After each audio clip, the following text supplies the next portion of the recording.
Welcome back, IWC. Welcome back to Guardian of Chaos, the YouTube channel, here for Chaos Corner. On the road again. There's a lot going on, a lot of errands, a lot of preparing to do to keep the house in order. One man, unique, unedited, unscripted, raw dog for you, the fans. I'm just here on an impromptu Chaos Corner show. Follow me here on Guardian of Chaos, the YouTube channel. Of course, over on X, a.k.a. Twitter, at Big Daddy GOC. And the GOC stands for the Guardian of Chaos. I'm breaking out over on Rumble, Guardian of Chaos, putting a lot of classic footage out over there. Share, subscribe, leave a comment, become a member. It's free.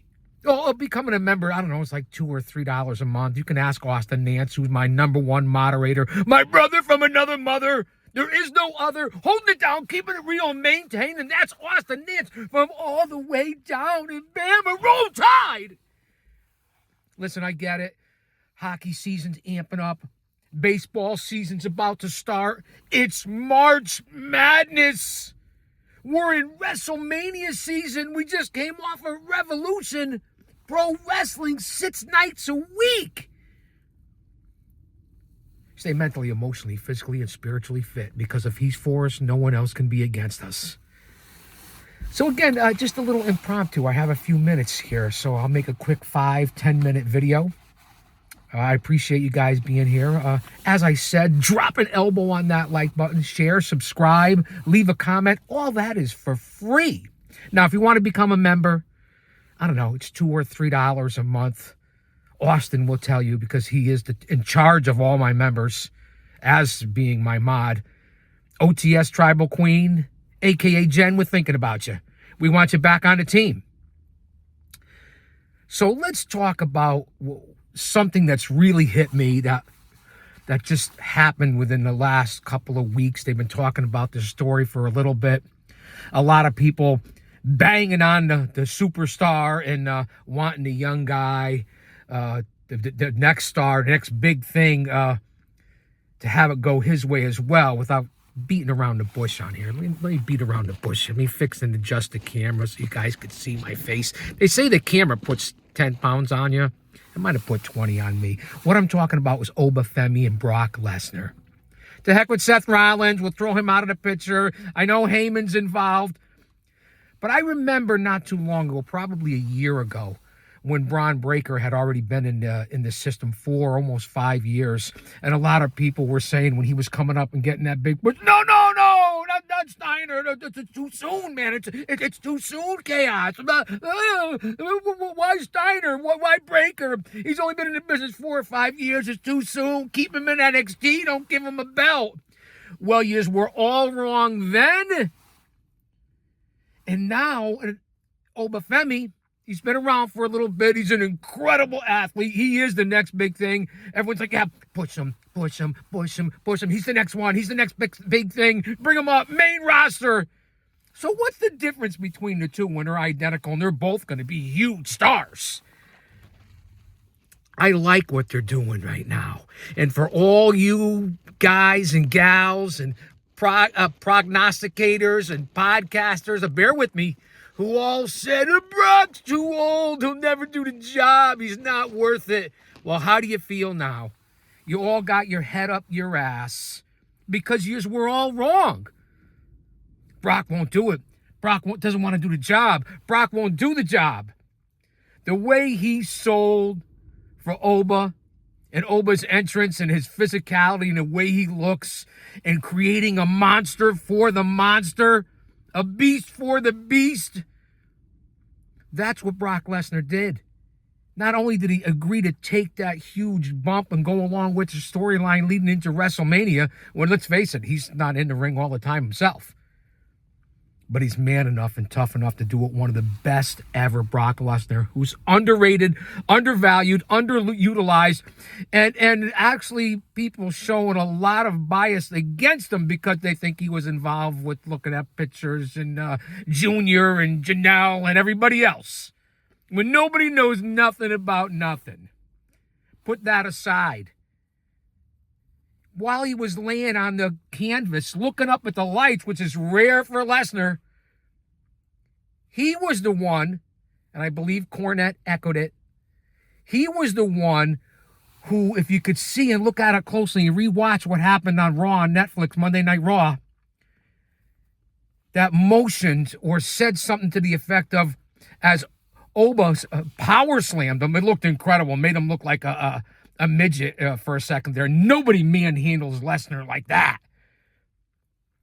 And for him to do the move, sell it the way he did, and then actually motion, utter a word or two, put your foot on my chest, because he was just off to the side on his arm. Cornette has verified this. I said it. Cornette and Brian Last verified it. So I'll take their opinion as well. And there were a couple other people in the industry that noticed or thought they noticed the same thing. Well, it's a fact. And then he pointed up at the WrestleMania sign to have the beast of Oba Femi foot on the chest of a prone beast incarnate and pointing to WrestleMania. I don't think we've ever seen that in the history of the business.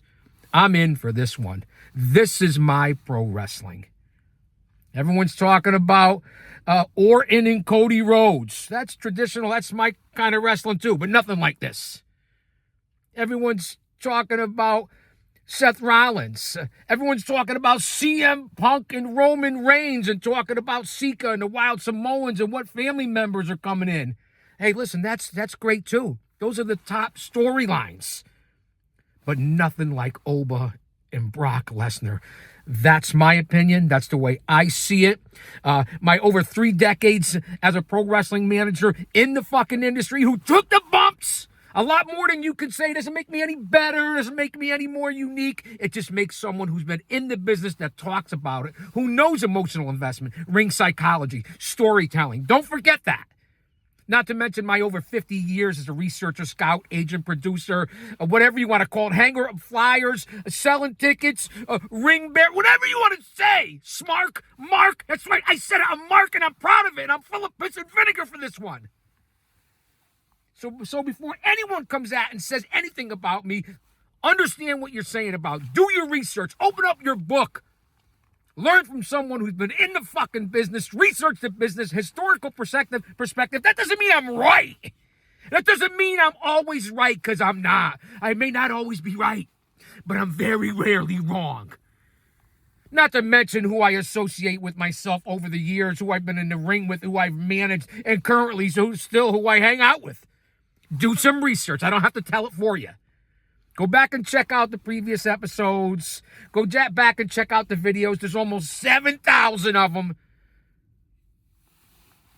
I get a little amped. I am on a road. This is just a quick 10-minute monologue. Let me know what you think. But man, Oba and Lesnar is as big as Hogan and Rock, Austin and Rock, Hogan and Andre. Could it turn out to be something like that? Even the smaller feuds, like, not smaller, but in stature, Michaels and Hart. I mean, we can go through all the Macho and Savage, Dusty and Funk. I mean, we can go through all kinds of feuds. But for current day in this business in 2026, where it's really leaving a lot to be desired, a lot of indie garbage shit. Hey, I say that as someone who can't say that because I was involved in that type of stuff too. So I want you to think about it. I want your thoughts. And I hope you just come back and check this video out. Retweet it, share it, leave a comment. And I do it live to tape, but the concept is, so if you're not here live, you go back and check this out at your leisure from someone who's an insider in the business. I'm not bragging about it. I'm proud of it. I'm blessed. I'll be back with more. We're getting into the weekend. It's March Madness, baseball season. There's a lot going on in the political world, the physical world. We need this distraction, but stay close to the Lord. And I mean that. I can't say it any stronger than to pray, repent, prepare, repeat, and don't always use your own discernment. Don't always overreact to things. I mean, hey, listen, I'm guilty of it too.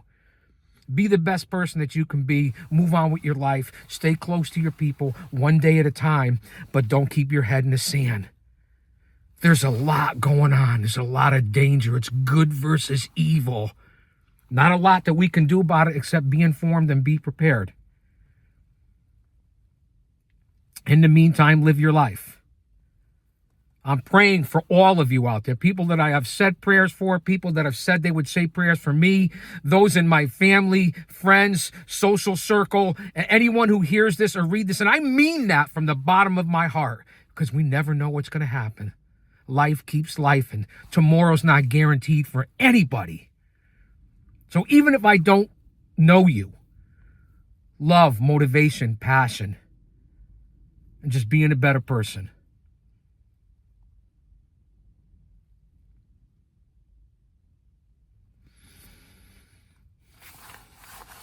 I'll say that to say this because I tell it like it is.